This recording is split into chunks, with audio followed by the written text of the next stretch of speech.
Hi, welcome back to Autism Kitchen Table Talk. For those who haven't seen my last video, my name is Ashley and I have an almost 3-year-old son named Nicholas who was diagnosed with autism last year. So today I want to talk about intuition. The feeling parents get when we know something's going on. I feel like if you're Googling or YouTubing, you're probably in the newer stage, in the limbo stage, before diagnosis. I know that I did most of my YouTube searching and Googling before I got a diagnosis. And I just want to talk a little bit today about intuition, trusting yourself, knowing your children, advocating for them. Everyone thinks that the end-all be-all is a diagnosis, but it's not.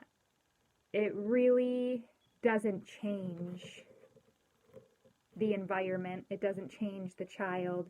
It doesn't help. It's not like when you're sick and you go to a doctor and they finally find out what's wrong and they're like, oh, here's medication. It doesn't work like that. It is a great thing to open doors when your child gets a little bit older, like school district, or can receive funding, or if you need financial support, that diagnosis is great. And it's kind of good for your heart too, to have, a word that you needed. But I want to talk about before diagnosis. If you feel like something is wrong, don't stop. Don't let anyone around you tell you that nothing is wrong. There is a reason that you feel that way. And it might not be autism. It might be a speech delay. It might just be developmental delay. It could be a wide range of things. I don't know everything that a child might have, but don't listen to anybody else. My feelings on this are so strong because since Nicholas was like 6 months old, I knew that he wasn't developing like he should. And I said it over and over again to my husband, to my family, to my friends, but most of all to my pediatrician, to his pediatrician. I would say, I think something's off. I think something's wrong. He's not doing this. He's not doing that. Him being my 4th child, I knew what to kind of expect. And she pushed me away. And she was like, no, you've only had 3 girls. Boys are different. Boys develop slower. He'll run before he talks. And he'll, be jumping off things before he does what your girls did. And I was like, okay, and I believed her. And as time went on, and still he wasn't there. And, more charts kept coming at the pediatrician's office, at the well checks, and I was like, he's not doing that, and he's not doing that, and he's not doing that. She still just dismissed me. By 1 year old, I remember going, and she gave me the checklist on what he should be doing, and I looked at her, I said, he's not doing any of these. None. And not only is he not doing any of these, he's losing skills. At 1 year old, Nicholas said 3 words: Mama, Dada, and Baba. He said them all in one day, and I never heard them again. To this day, the only thing he will say once in a while is Daddy. And it's more of a sound. It's called a word approximation. So it's the sound of a word. It's not very clear on what he says. But I'm around him all the time. My husband's around him. We know what he's saying. I knew that children should not lose skills that they gained. So I went back and I said, well, he did say 3 words. Now he's not saying anything. She was like, he'll get it. He'll get there. You're being picky and he's being stubborn. I will never forget that. Never, ever will I forget that she said that to me. It put me on this yo-yo effect of, I'm wrong, I'm wrong, I'm wrong. And then every day I would say, no, I'm right, I'm right, I'm right. Because my son not only wasn't developing where he should, he was doing things that I've never seen before. Never. He would play with his vision so much because he was bored. I didn't know what this was called in the beginning. Now that I've done research and I've been in this community for a while, I know he was stimming. He does a lot of vocal stims where he's not speaking, but he does like sounds. His favorite sound is dicka dicka dicka dicka, and he would all the time, and like he'd play with his vision with his hands in front of his face or flap his hands when he got really excited. He was also very frustrated. This is the uncomfortable part, I feel like sometimes. But if you're looking on these videos, if you're researching on YouTube, I think you need to hear some of this stuff. Your child should not self-harm. He was my only child. I mean, kids throw tantrums and they'll throw themselves on the floor, and unintentionally, children will hurt themselves. It's not, uncommon for your kid to, at 1, 2 years old to throw a tantrum and throw themselves on the floor and they bang their head and they're like, oh, and they bang their head. No. Nicholas self-harmed all the time because he was frustrated. I didn't know it at the time, but he was trying to communicate because he knew what he wanted. He started to know, okay, no, I don't want a peanut butter and jelly sandwich for lunch. I don't want milk right now. No, this is not what I want. I want this. But he had no way of saying it. He was little.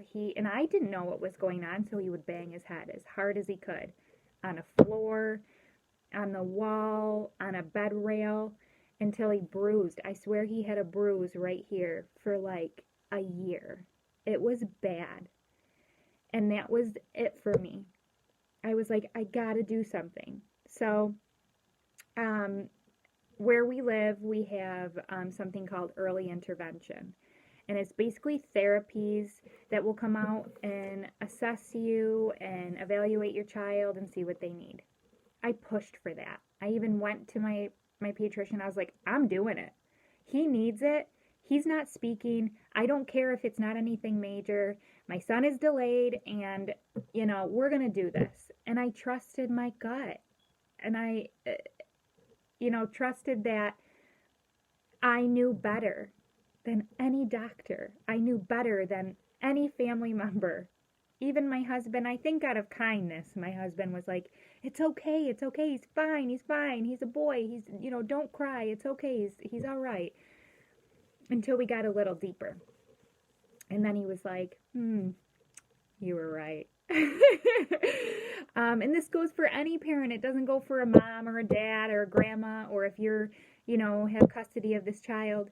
If you feel like something is wrong, trust yourself. Because you are with them. There's a reason that you're getting that feeling. Even if you've never had kids before, I've seen, YouTube videos of moms where this is their first child, and their child is like, 9, 10 months old. And they know. You don't have to, you don't know why you know or how you know. You just know. And that's what intuition is. Follow it. Trust it. Do whatever you can in your community. Diagnosis or not diagnosis. If you don't have help available, if you don't have, early intervention or a health visitor wherever you are, Google it. How do I sign? What's the sign for eat? What's the sign for more? What's the sign for sandwich? What's this? You know what your child likes. Basically what you do on your daily routine. Milk, water, learn the sign. That's what I did. I just started throwing myself into whatever I knew Nicholas wanted to eat or liked, or, choices that I could give him, and he started to grasp it.